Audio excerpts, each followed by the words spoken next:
Hello and welcome to Changemakers. In this show, we have interesting conversations with people who are making a change, making a difference, making an impact.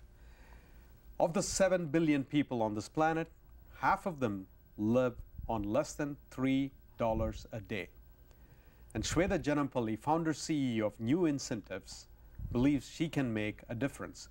Svetha, what are your plans? So our plans are to raise money for those living on less than $1 a day and give that money to them directly on a goal basis. And our intention is to help people help themselves and make better decisions so that they can lift themselves out of poverty. Okay, so can you give me an example of how that would flow? Let's say I gave you $3, what happens to that? Sure. Or $10. So if you give me $10, that goes to a $10 conditional cash transfer. You can just give that to us and say, hey, you guys put it to best use. But oftentimes people are really passionate about education or health or nutrition, and they don't know what solution to fund. So if you gave us a $10 education transfer, for instance, that would go to a child laborer, and he or she would be eligible to get that once they maintain regular attendance in school. I see. Now, you used the word conditional cash transfer. Yes. What does that mean? So a conditional cash transfer is a small amount of money given to somebody in need after they participate in certain activities. And usually that's enrolling children in school, maintaining regular attendance, ensuring basic nutrition, or practicing preventative health care. And how much money do people have to put in to participate in the program if somebody wants to be a donor? So that's the beauty of it. It could be as low as $7 right now. And we're actually working on a partnership where it could be as low as $5. And that's kind of the beauty of the model. Because wait, hold it right there. So as little as $5, or you said $7? Yes. So 2 cups of coffee. 2 cups of coffee, yes. So any one of our viewers can contribute as little as $7 and have an impact on someone's life somewhere in the world. Exactly. Beautiful. Yes. And how did they do it? How did they get started in this? So they can come to the website and they can learn more about conditional cash transfers, read our blog, and if they're interested and really feel compelled by one of the stories of our beneficiaries, they can make a transfer. And then after, the kind of behind the scenes, the way it works is that once a month, we aggregate all the money per field partner and then transfer it to our partners in various countries. And that's how your money gets to your beneficiary. Interesting. Now, for the sake of our viewers, can you spell out the website so they know exactly where to go if they want to do it? So www.newincentives.org. I see. So a donor goes to New Incentives, and then what? And they want to donate like 2 or 3 cups of coffee, as we like to frame it, because that makes it really very visual how small a money you can. And do they give it just to New Incentives and say, take this money and do something with it? Or what happens next? So they get to choose exactly who gets their money. So they get to choose the beneficiary, and then after they give the money... And the beneficiaries are listed on this site? Yes. Okay. Exactly. Or they can also just, support a general cause. Tell us they want to support a young girl, a young boy, or somebody in a certain country. Yeah. And then after they make a transfer, we send them feedback, which I think is really important. So we can say, you know what, with your $7, you increased education for a child labor by 30 days. I think that's something to be really excited about. Wow. Now, in reading some of the things that you've written about and on the website, you make a point that poverty is not necessarily the lack of money, but it might be a poverty in decision making, or the choices you make. Yep. And you want to change that. Yep. Okay. So can you give us an example of what you mean by that and how you want to change that? Sure, sure. Okay. So something that I'm really drawn to is the issue of child labor. So I'll discuss that. So there's many child laborers all around the world, and it's not just their lack of money that keeps them in poverty, but what does that lack of money mean? It means that they have to go to work to feed their families every day instead of going to school. And so by giving them money, we're enabling them to feed their families, but because of that condition part, then they're also able to make better decisions. So it sounds like in many cases they know what is the choice they need to make, but they're trapped in a situation where they can't make the choices. Exactly. And you free them from that trap. Yep. I see. And so that's where it's kind of like a shift in thinking. It's not about, we don't always need to teach a certain thing or stimulate, just teach a certain thing. Sometimes people want to make these choices. And so if they're going to be fighters, let's support them in doing that. Now, I'm curious about the choices that you have made in that among career choices of where you wanted to invest your life energy. You could have made a million different choices living here in the Bay Area, but you chose to invest your time and energy in founding this organization. And I'm curious about where that drive came from. What prompted you? Sure. So I've always been really fascinated and kind of obsessed with this idea of inequality because there's just so much abundance in the world. Yeah. And my parents immigrated from a very small, poor village in India. And so getting the opportunity to go back growing up, it not only showed me the severe differences, but it also showed me how poverty has changed over time and where it hasn't changed. So that always gave me a sense of wanting to understand more and wanting to learn more about the people who face really tough choices every day. And so coming back to the, I did some research in India and Bangladesh, and then coming back here, I got to see a lot of different solutions, and I started feeling a bit helpless. I didn't know how to navigate everything. I thought there's so many causes out there, and how do I know what to choose or what to fund? And so that's when I started learning about cash transfers, and I thought, this is like something I feel so passionate about. I see. Now, is there a story that you can share with us where you might actually know the life and story of a person Sure. who benefited from this and it has actually had a dramatic impact? Sure. Yeah, tell sure. us who it is and tell us their names. So Manali, she's a 13-year-old child laborer in South India.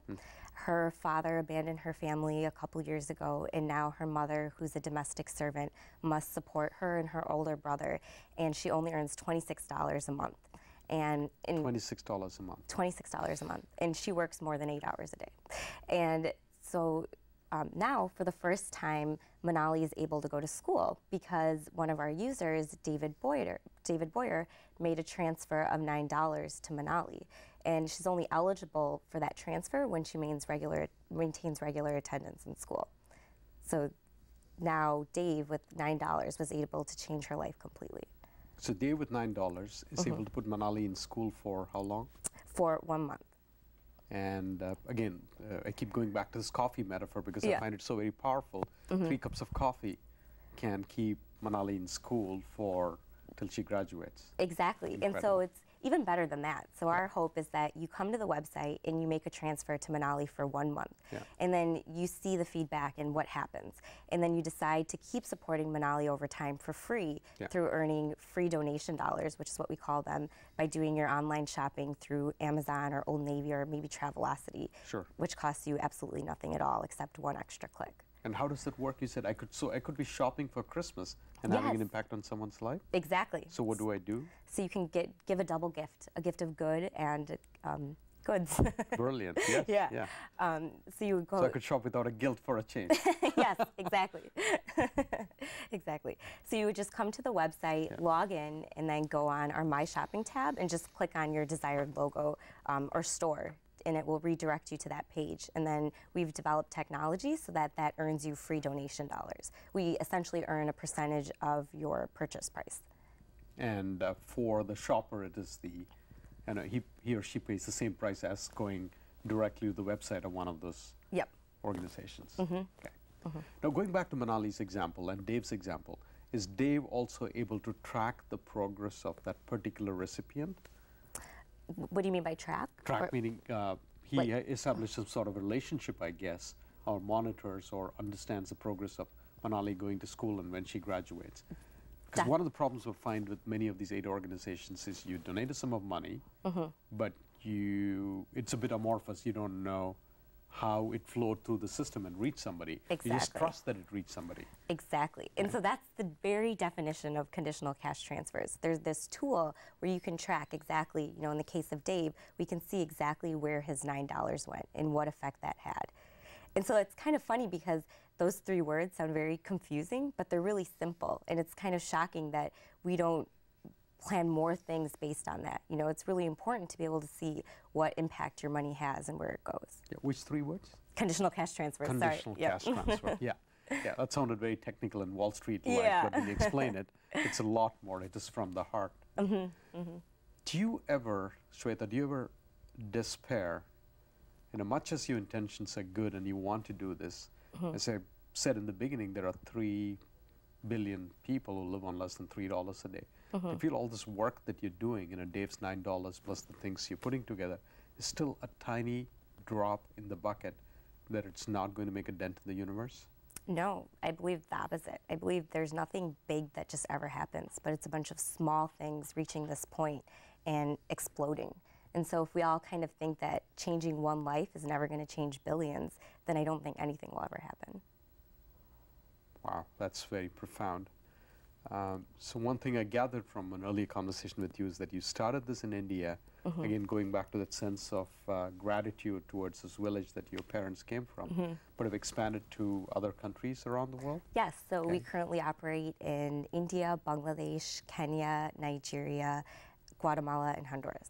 And now, do you go to all of these And countries Cambodia. and put the program in place? So I've been to a few, sorry, and Jamaica. That's fine. And I've been to a few, and otherwise we have our network of partners, independent auditors, volunteers, and other people who are able to check on the program and do what we call random beneficiary verification. So that ensures that our field partner is passing the money on to the beneficiary you chose.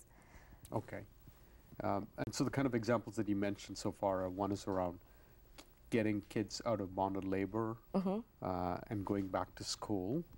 And I think you mentioned one about nutrition. Yes. Can you just tell me a little bit more about the kind of impact or choices or decisions that your programs are having? Sure, sure. So nutrition is a great one, because if you look at how much our society spends on curing problems of malnutrition, it's enormous. But it costs very little to prevent a lot of these problems. And so the transfers for nutrition, they help people really understand, because of the training that goes with them, what nutritious foods they need to consume and give them an incentive to consume them. One of my favorite books is Poor Economics. And in the book, Abhijit Banerjee talks a lot about how when you're living on so little each day, you want to think about something that will make you happy. So you want to get like tasty food maybe, and you don't consume maybe what's best for you in terms of your health. And these incentive structures is attempting to change that? Yes, okay. Exactly. Now, do you find, are there any parts of the world there is resistance to your kind of program because it interferes or does not quite ally with maybe cultural and societal norms in that part of the world? Sure. So, I mean, there's definitely a lot of people we've contacted to do this, and it's not necessarily that their norms aren't aligned with it. It's just maybe really developing more sophisticated tracking systems so that we can better give them advice and directions on how to create community design programs. Okay. So given that, do you go then beyond just giving someone money and saying you stay in school or you go back to school, we will make this conditional transfer, to actually, in the case of, say, for nutrition, some of these people may not even be aware of what is good nutrition. And are you trying to have an impact at that level also? So definitely. We provide a lot of training with the transfer, and that's dependent by program. So one of our partners in Kenya, the Positive Transformation Initiative, they're doing something really exciting. So they get groups of youth to form groups of 20, and then a lot of these youth lost both of their parents due to HIV, and they take care of maybe up to 3 younger siblings. And so what our partner does is they get them to get in a group and discuss how they're going to meet their goals, whether that be enrolling in vocational training or getting better nutrition. And then after that meeting, they make these changes, and then they disperse the money at these similar, at meetings going forward. I see. Okay. Now, in your work, and how long have you been doing this, building this organization? I started working on it about a year ago, and we received seed funding from a wonderful local foundation based in San Francisco, the Lampert Family Foundation. Yes, so family. I was able to work on this. I've been able to work on it full time for about 5 months now. I see.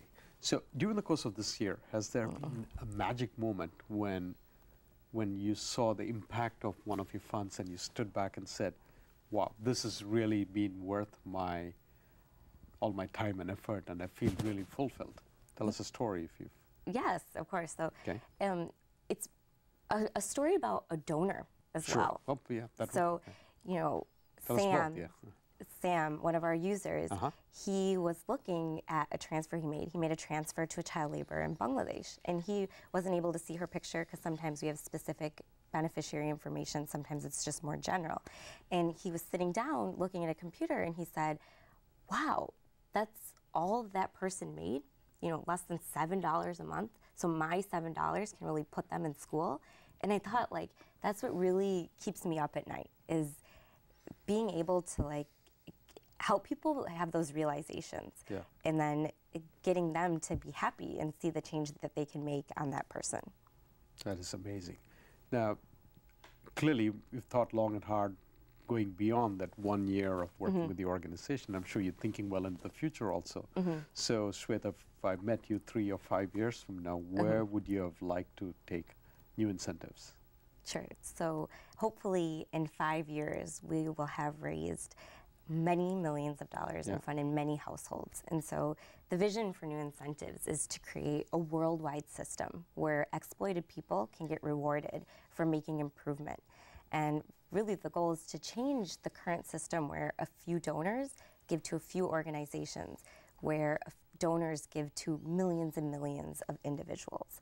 And so we hope to prove that making aid conditional on performance will not only empower recipients, but it will empower donors as well.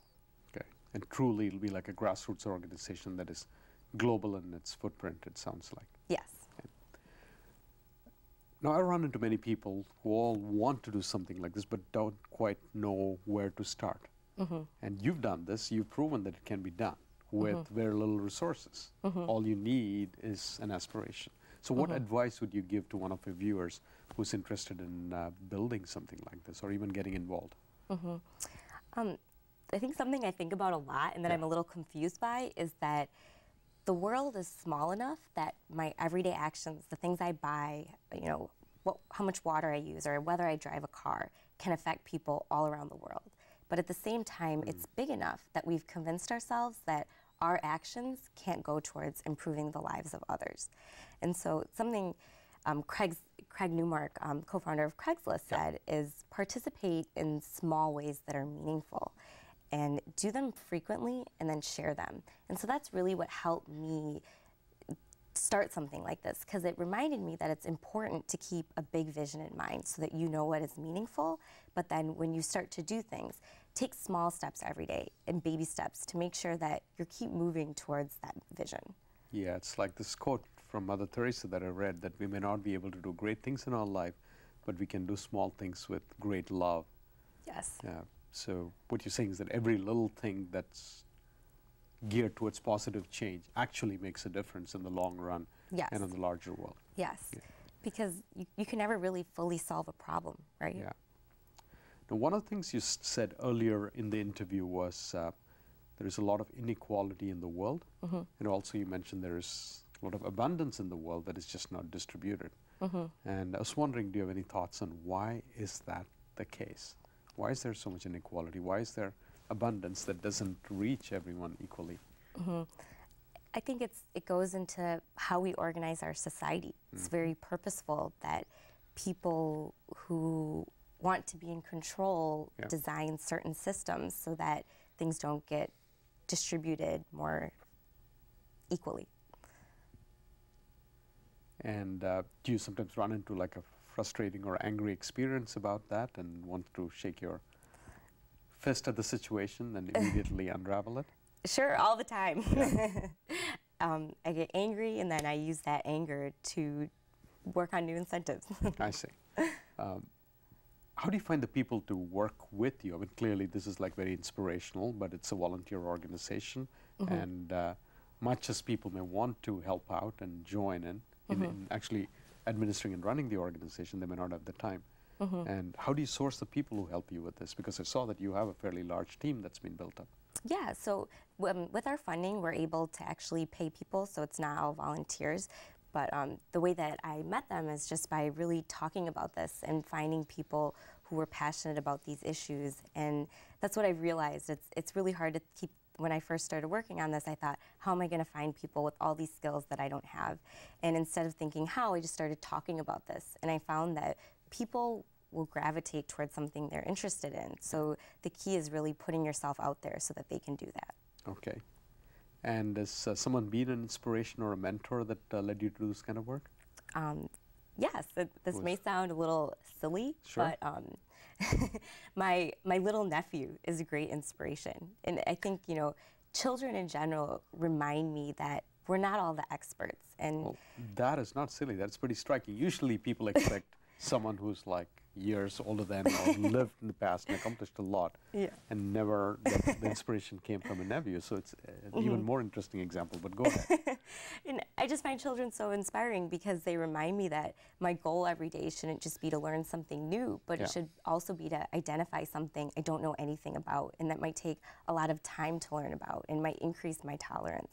And, you know, they also remind me, I think it's amazing that little kids learn how to ride a bike Yeah. knowing that they're going to fall off, which is, I think, something we lose as we grow up. We think that we should always be doing things and they should be successful, Yeah. when really life is just about elegantly failing and trying and trying and trying. Absolutely.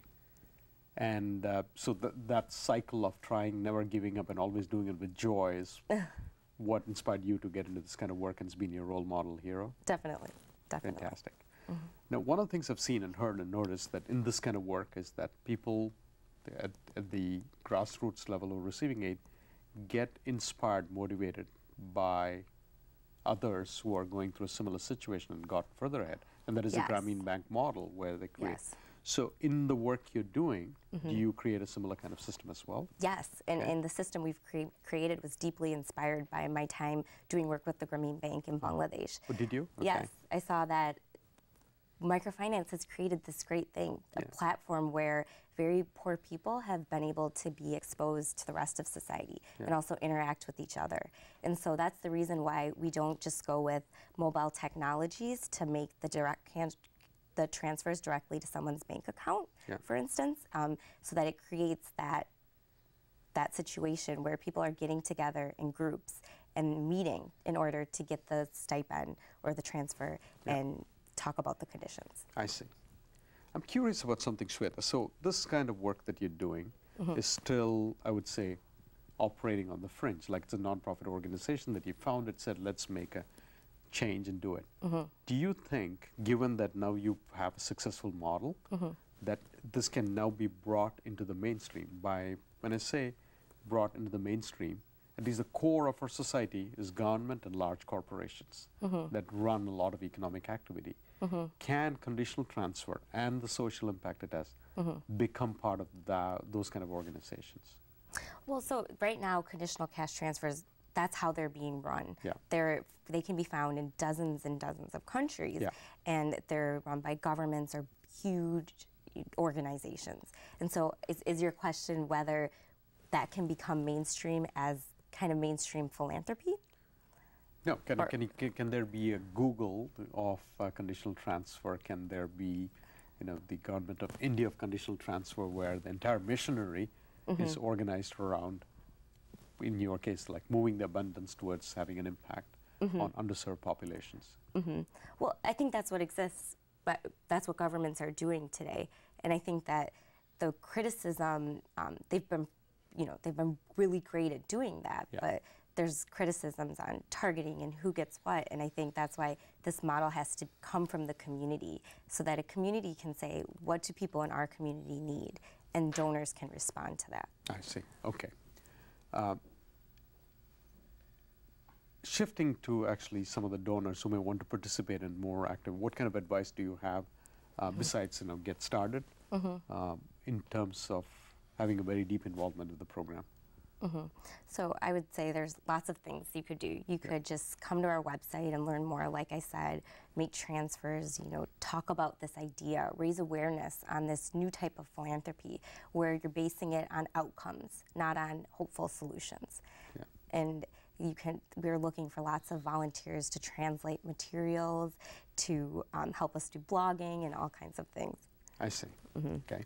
And if you were to, you mentioned about inspiration from your nephew, and if I were to ask you to go speak in front of, a local high school, and about the work that you're doing, and inspire them, what would your advice be to people at that level? I would say that never think you can't change something, and just find something you're passionate about and start working on it or doing something related to it. And even if you're not sure what you're passionate about, just trying to do something will help you find that out. Okay, beautiful. Okay. The next 6 months, where exactly, what are some of the big things that you're trying to do and new incentives?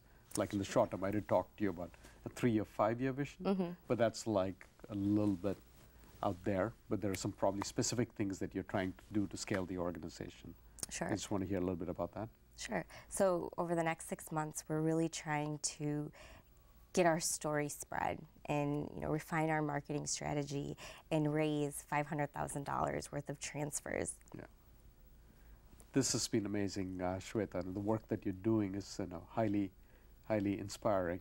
Thank you. And as we come to a close for about a minute or so, if there is any particular message that you want to give to our viewers about the organization, take about 30 seconds and Sure. tell us what you'd like to communicate to them. I would love to know what captures people. Like, I think a lot about something that artists share. All artists can capture people with what they do. And I think that as a nonprofit, we need to know what stories capture people. So I'd love to know, what things people are interested in, what they would like to hear about recipients or the process. Yeah. Shweta, it's been a pleasure having you. The work you're doing is fantastic. Thank you very much for joining us. Thank you so much. Thank you. Okay. So it's kind of wrapping it up a little. Okay. The music.